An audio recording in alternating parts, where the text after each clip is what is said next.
ओम नमो भगवते वासुदेवाय। आप सभी का हमारे YouTube चैनल पर हार्दिक स्वागत है। सावन महीने के कृष्ण पक्ष की एकादशी का नाम कामिका एकादशी है। एकादशी का व्रत रखने से भक्तों के जन्म जन्मांतर के पापों का नाश हो जाता है और कामिका एकादशी का व्रत रखने से सभी अधूरी कामनाओं की पूर्ति के साथ साथ ब्रह्म हत्या या भ्रूण हत्या जैसे दोषों से भी मुक्ति मिल जाती है और अंत में ऐसा व्यक्ति जन्म जन्मांतर के बंधन से मुक्त होकर भगवान विष्णु के धाम को जाता है। कामिका एकादशी को श्री हरि का सबसे उत्तम व्रत माना गया है।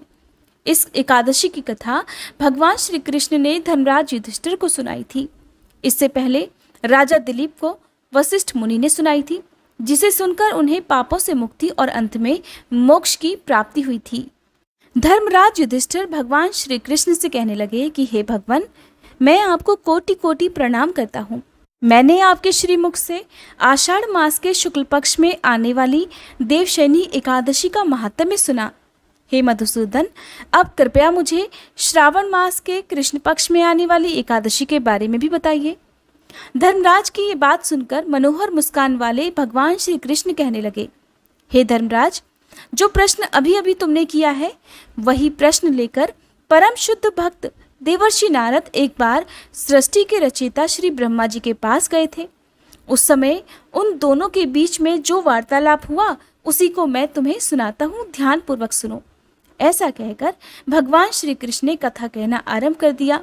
भगवान श्री कृष्ण कहने लगे कि हे धर्मराज, एक समय की बात है जब इस चराचर जगत में भ्रमण करते हुए भगवान श्री हरि के परम भक्त देवर्षि नारद अपने पिता श्री ब्रह्मा जी के पास पहुँचे।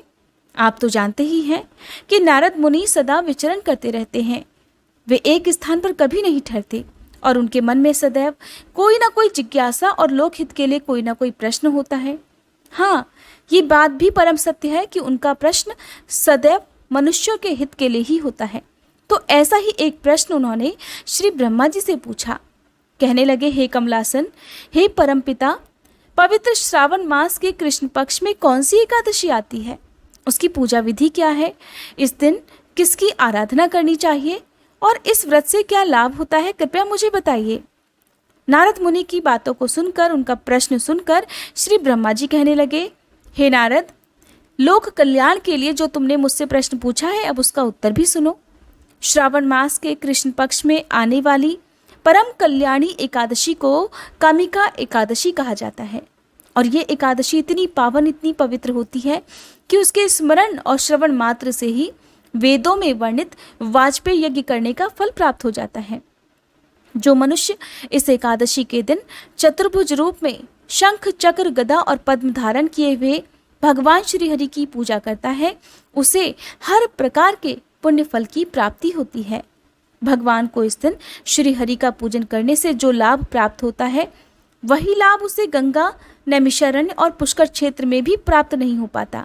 जब सिंह राशि बृहस्पति के संयोग में सोमवार के दिन आने वाली पूर्णिमा के शुभ अवसर पर गोदावरी नदी में स्नान करने से जिस पुण्य फल की प्राप्ति होती है, वही पुण्य फल कामिका एकादशी के दिन भगवान श्री हरि की आराधना करने से मिल जाती है।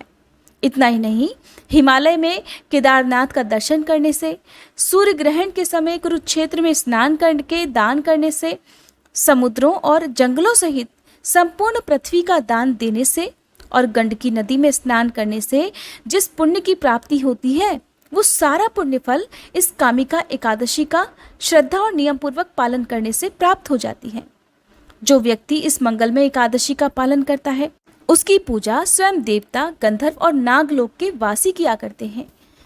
ब्रह्मा जी ने इस एकादशी की महिमा का गुणगान करते हुए आगे कहा, देवर्षि, स्वयं भगवान श्री हरि ने मुझे बताया है कि जो भी मनुष्य इस कामिका एकादशी के दिन व्रत और उपवास का पालन करता है, उसे सारे आध्यात्मिक ग्रंथों के अध्ययन से भी ज्यादा फल प्राप्त हो जाता है। जो मनुष्य संपूर्ण निष्ठा और नियमों के साथ इस एकादशी का पालन करता है और रात के समय भजन कीर्तन करके भगवान में ध्यान लगाता है, उसे यमदूतों के दर्शन कभी नहीं करने पड़ते। इस एकादशी का एक विशेष महत्व और भी है। जो भी इस दिन कृष्ण प्रिया तुलसी मंजरी के 9 अंकुर भगवान श्री हरि के चरणों में अर्पित करता है, तुलसी दल अर्पित करता है, उसके अगले पिछले सभी जन्मों के सारे पाप भी समूल नष्ट हो जाते हैं। और इस दिन तुलसी जी के पौधे का मात्र दर्शन करने से और दीपक जलाने से सभी रोगों से और भय से भी मुक्ति हो जाती है। तुलसी महारानी भगवान श्री हरि को इतनी प्रिय हैं कि वो बिना तुलसी दल के अपना कोई भी भोग स्वीकार नहीं करते हैं। कामिका एकादशी के दिन नित्य कर्मों से निवृत्त होकर हाथ में जल या पुष्प लेकर व्रत का संकल्प लिया जाता है। फिर भगवान श्री हरि को प्रणाम करके उनके सामने दीपक जलाकर उनकी परिक्रमा की जाती है। साथ ही अपनी सभी गलतियों के लिए, अपने सभी अपराधों के लिए क्षमा याचना की जाती है। इस दिन सुबह और शाम के समय घी, तेल या तिल के तेल का दीपक जो जलाता है उसके पुण्य की गणना तो स्वयं चित्रगुप्त भी नहीं कर पाते। इस प्रकार भगवान श्री कृष्ण ने धर्मराज युधिष्ठिर को ब्रह्मा जी द्वारा देवर्षि नारद को बताई गई कामिका एकादशी की महिमा का वर्णन किया और अंत में कहा कि ब्राह्मण हत्या, भ्रूण हत्या या स्त्री हत्या से जो पाप उत्पन्न होते हैं उनका नाश भी कामिका एकादशी व्रत का नियम और श्रद्धा पूर्वक पालन करने से ही हो जाता है। अब आप सुनिए कामिका एकादशी की व्रत कथा। कामिका एकादशी की कथा के अनुसार किसी गांव में एक पहलवान रहा करता था। उस गांव में ब्राह्मण भी रहा करते थे। पहलवान का स्वभाव बहुत ही क्रोधी था। वह बात बात पर क्रोधित हो जाया करता और किसी से भी झगड़ा कर लिया करता।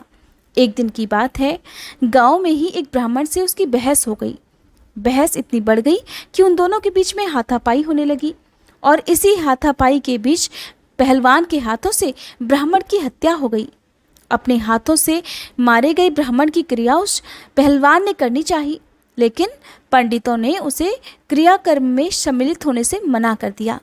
ब्राह्मणों ने कहा कि तुम पर ब्रह्म हत्या का दोष है, पहले प्रायश्चित करके इस पाप से मुक्त हो जाओ, तब हम तुम्हारे घर पर भोजन करेंगे।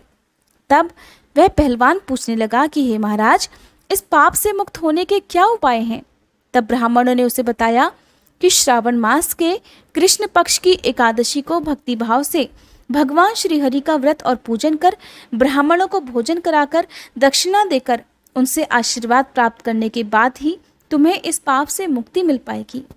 तब पंडितों के बताए हुए विधि अनुसार व्रत करने वाली रात में भगवान श्री हरि ने उस पहलवान को दर्शन देकर कहा कि मैंने तुम्हारा व्रत स्वीकार किया है, अब तुम्हें ब्रह्महत्या के पाप से मुक्ति मिल गई है। इस व्रत को करने से ब्रह्महत्या, भ्रूण हत्या आदि सभी पापों का नाश हो जाता है और ऐसा व्यक्ति इस लोक में सभी सुख भोग कर अंत में विष्णु धाम को जाता है। इस कामिका एकादशी के महात्म्य को जो भी भक्त सच्चे मन से पढ़ता है या दूसरों को सुनाता है, उस मनुष्य को भी अंत में स्वर्ग लोक की प्राप्ति होती है। ये थी कामिका एकादशी व्रत की कथा। उम्मीद करती हूँ ये वीडियो आपको पसंद आई होगी। अगर आप शिव महापुराण की कथाएं या फिर सावन मास महात्म्य की कथाएं सुनना चाहते हो तो हमारे इसी चैनल पर हर दिन सुबह के समय इन कथाओं का रसपान भी सावन के महीने में कर सकते हैं।